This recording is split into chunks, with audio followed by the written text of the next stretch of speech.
Hi, welcome to Kitchen Chemistry with Essential Wholesale and Labs. I'm Tinica, and today we're going to make a summer after bath dry oil spray.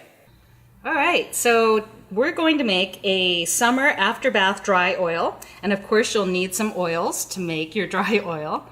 To start with, you'll need meadow foam seed oil, daikon radish seed extract, benzoate ester, evening primrose oil, rosehip seed oil, non-GMO vitamin E, and finally you'll need an essential oil, and I chose the Bouquet essential oil blend. So let's get started. Okay, you'll also need some sort of container to mix in, and of course a whisk. So this is a really simple blend to make. You simply measure out your ingredients and combine them all together.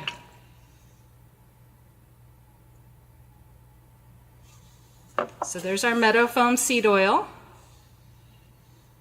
our daikon radish seed extract,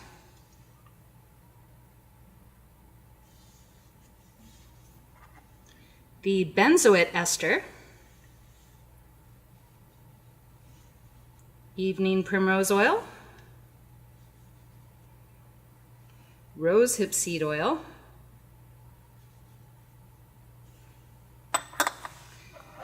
and of course vitamin E, and this of course helps prevent rancidity, and I'm going to actually grab a little spatula and make sure we get all that vitamin E in by using my little spatula to scrape it in there.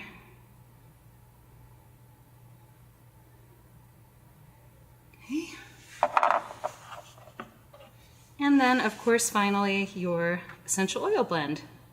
The Bouquet essential oil blend smells so good to me. I just love it in this oil. And then you simply whisk your oils together gently.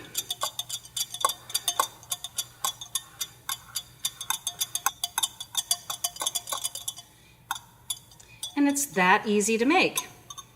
And this is a great oil to use right after you get out of the bath, and it's a dry oil, meaning that it absorbs really quickly, but still leaves your skin feeling soft and nourished. So we hope you enjoy your new summer after bath dry oil. Please click the More button for the full ingredient list and directions, and be sure to subscribe for more great videos. Thanks for joining us.